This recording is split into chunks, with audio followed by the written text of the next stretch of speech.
आप सभी का स्वागत है आपके अपने चैनल प्राइम साइंस में। बच्चों, आज की इस वीडियो में हम समझेंगे क्लास 9th की वर्कशीट नंबर 47। यह वर्कशीट चैप्टर 6 उत्तक से रिलेटेड है। स्टूडेंट्स, आज इस वीडियो में हम समझेंगे पौधे अपनी रक्षा कैसे करते हैं, पौधे में एपिडर्मिस, स्टोमाटा और कॉर्क कहाँ पाए जाते हैं और इनके क्या क्या कार्य होते हैं। स्टूडेंट्स, यदि आप हमारे इस चैनल पर नए हैं तो प्लीज़ हमारे इस चैनल को सब्सक्राइब कर लें और बेल आइकन को भी प्रेस कर दें। चलिए बच्चों, समझते हैं पौधा अपनी रक्षा किस तरह करता है। बच्चों, पौधे में रक्षा करने के लिए संरक्षी उत्तक होते हैं। इनमें जो पौधे की रक्षा होती है उसके अंदर जो भी कोशिकाएं हैं, जो भी उत्तक होते हैं, उनकी रक्षा करने के लिए एक स्पेशल उत्तक होते हैं जिन्हें हम संरक्षी उत्तक कहते हैं, जो पौधों को पूरी तरह से ढके रहते हैं। ये पौधे के बाहर चारों तरफ कवर बना के रखते हैं और अंदर के पौधे की कोशिकाओं को ढक कर रखते हैं। बच्चों, इनका मुख्य कार्य पौधे की रक्षा करना ही होता है। यह भी सरल उत्तक हैं, परंतु इनका कार्य अन्य उत्तकों से भिन्न होता है। यह 3 प्रकार के होते हैं: एपिडर्मिस, स्टोमाटा और कॉर्क। चलिए आइए समझते हैं एक एक करके एपिडर्मिस, स्टोमाटा और कॉर्क किस तरह की कोशिकाओं से बने होते हैं और इनके क्या क्या कार्य होते हैं। सबसे पहले देखते हैं बच्चों एपिडर्मिस। एपिडर्मिस पौधे के सभी भाग जैसे फूल, पत्तियां, पौधे का तना, पौधे की जड़ें, इन सब के बाहरी सतह पर एक कोशिकाओं की लेयर होती है। इस परत को हम एपिडर्मिस कहते हैं। एपिडर्मिस में जो कोशिकाएं होती हैं वो आकार में चपटी होती हैं। जैसा आप स्टूडेंट्स इस डायग्राम में, इस स्ट्रक्चर में यहाँ देख सकते हैं, जो कोशिकाएं हैं ये चपटी कोशिकाएं हैं। ये कोशिकाएं पौधे के बाहरी भाग पर जैसे पत्तियां, तने, जड़ आदि पर एक जल प्रतिरोधी परत बनाती हैं।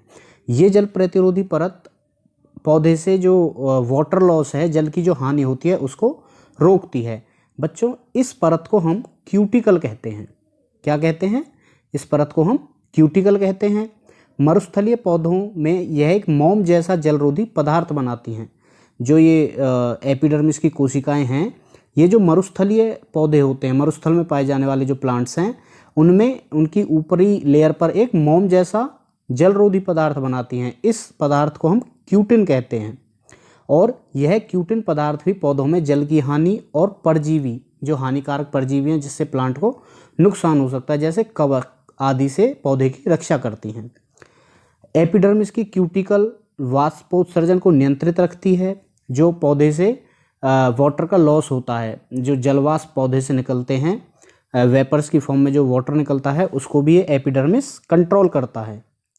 नेक्स्ट है, जड़ों की एपिडर्मिस कोशिकाएं पानी को सोखती हैं। बच्चों, जो पौधे की जड़ें हैं उसमें भी एपिडर्मिस कोशिकाएं, जैसा हमने पढ़ा कि पौधे के सभी भागों में एपिडर्मिस कोशिकाएं होती हैं। इसमें जो जड़ों में एपिडर्मिस कोशिकाएं, ये पानी को एब्जॉर्ब करने का काम करती हैं, मिट्टी से पानी को एब्जॉर्ब करती हैं। इस कार्य के लिए इसमें बालों जैसे पर्वत होते हैं, एक बालों के जैसी स्ट्रक्चर होती है, छोटे छोटे thin like hairs like structure होती है, जो जड़ों से पानी को सोखने की क्षमता को बढ़ाती है, जिसके द्वारा जड़ों के द्वारा पानी को मिट्टी से सोखा जाता है। तो स्टूडेंट्स, यह हैं एपिडर्मिस के कार्य। आपने जान लिया है एपिडर्मिस पौधे में कहाँ होता है और ये पौधे में क्या क्या कार्य करता है। चलिए स्टूडेंट्स, अब देखते हैं स्टोमाटा, रंध्र क्या होते हैं। पत्तियों के एपिडर्मिस में छोटे छोटे छिद्र होते हैं जिसे हम स्टोमाटा या रंध्र कहते हैं। बच्चों, जो पत्ते होते हैं पौधे के, उनमें उनकी जो एपिडर्मिस लेयर है, एपिडर्मिस की जो परत होती है, उसमें छोटे छोटे छिद्र होते हैं। जैसे आप यहाँ देख सकते हैं, ये जो आपको स्ट्रक्चर छोटे छोटे दिखाई दे रही हैं, ये संरचनाएं रंध्र या स्टोमाटा कहलाती हैं। ये वृक्क के आकार की होती हैं, जैसा मानव में किडनी होती है, गुर्दा जो होता है उसके आकार की होती हैं, और कोशिकाएं घेरे रहती हैं, जिन्हें रक्षी कोशिकाएं कहती हैं। स्टूडेंट्स, यदि आप इसको ध्यान से देखें तो जो ये डंबल शेप आपको दिखाई दे रही हैं इस तरह से, ये जो कोशिकाएं हैं इन्हें हम गार्ड सेल्स कहते हैं। स्टोमाटा के चारों तरफ जो कोशिकाएं हैं, इनको हम गार्ड सेल्स या रक्षी कोशिकाएं कहते हैं। और इन रक्षी कोशिकाओं का काम होता है रंध्र को बंद करना या खोलना, ये इसको कंट्रोल करते हैं कि कब स्टोमेटा को खोलना है और कब उसे बंद करना है। बच्चों, स्टोमेटा का कार्य वायुमंडल से पौधे में गैसों का आदान प्रदान करना और वाष्पोत्सर्जन करना है। आप जानते हैं जो पौधा ऑक्सीजन का इंटेक करता है, CO2 का इंटेक करता है, ऑक्सीजन का बाहर निकालता है, वो सब इन्हीं रंध्र के द्वारा ही कंट्रोल होता है। इन्हीं के द्वारा बाहर भीतर गैसें आती जाती हैं। और जो पौधे से जल वाष्प निकलता है, वाष्प की फॉर्म में जो जल निकलता है, वो भी इन्हीं स्टोमेटा के द्वारा निकलता है। नेक्स्ट है कॉर्क। बच्चों, पौधे की लगातार वृद्धि के कारण जड़ और तने में मौजूद एपिडर्मिस एक दूसरे उत्तक कॉर्क में बदल जाते हैं। स्टूडेंट, जैसा हमने पढ़ा, एपिडर्मिस पूरे पौधे में चारों तरफ प्रेजेंट होती है। एपिडर्मिस ही जब पौधा वृद्धि करता है तो धीरे धीरे यही एपिडर्मिस कॉर्क में बदल जाती है। कॉर्क आपने देखा होगा, जो पौधे की जो बाहरी छाल है, सभी पौधों में जो बाहरी परत होती है जिसे हम छाल कहते हैं, वही कॉर्क है। स्टूडेंट्स, कॉर्क की कोशिकाओं के बीच एक रसायन का जमाव होता है, वह रसायन है सुबेरिन। सुबेरिन नाम के इस रसायन के जमाव के कारण ही कोशिकाओं की जो भित्ति है, कॉर्क की जो कोशिकाएं हैं, उन कोशिकाओं की भित्ति मोटी हो जाती है। और सुबेरिन इन छालों को हवा एवं पानी के लिए अभेद बनाता है। मतलब यहाँ तने से ना तो पानी इनमें अंदर जा सकता है, ना ही पानी बाहर आ सकता है, और इसी तरह हवा और ना अंदर जा सकती है, ना ही इस कॉर्क के थ्रू बाहर आ सकती है। तो स्टूडेंट्स, अब हम समझ चुके हैं एपिडर्मिस, स्टोमेटा और कॉर्क के पौधे में क्या क्या कार्य होते हैं।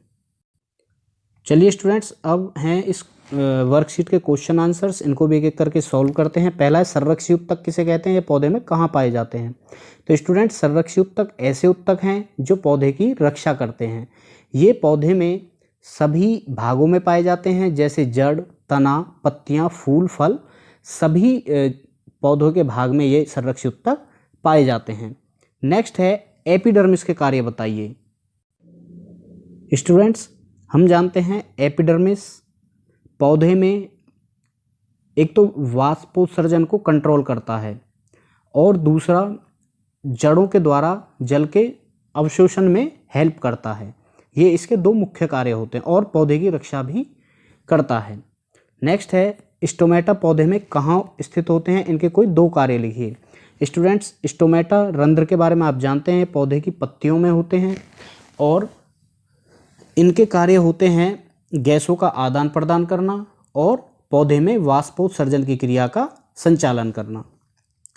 नेक्स्ट है कॉर्क के सख्त होने का क्या कारण है और इसके पौधे को क्या लाभ मिलता है। बच्चों, जो कॉर्क होती है पौधे की, ये एक रसायन के जमने के कारण होती है। वह रसायन है सुबेरिन। सुबेरिन के जमने के कारण कॉर्क की कोशिकाओं की कोशिका भित्ति मोटी हो जाती है, जिसके कारण कॉर्क सख्त हो जाती है। और इसका पौधे को क्या लाभ है। बच्चों, इस कॉर्क के सख्त हो जाने के कारण एक तो जो पौधे की अंदर की कोशिकाएं हैं, उनके जो अंदर उत्तक हैं, उनकी रक्षा होती है। दूसरा, इस कॉर्क के थ्रू एयर और वाटर बाहर नहीं आ जा सकते। तो स्टूडेंट्स, ये है कॉर्क के दो लाभ। स्टूडेंट्स, यह थी आज की वर्कशीट जिसमें हमने आज इस वर्कशीट को समझा। स्टूडेंट्स, यदि यह वीडियो आपको हेल्पफुल लगा है तो हमारे इस वीडियो को लाइक करें, अपने फ्रेंड्स के साथ शेयर करें, और हमारे इस यूट्यूब चैनल प्राइम साइंस को भी सब्सक्राइब कर दें। Thank you.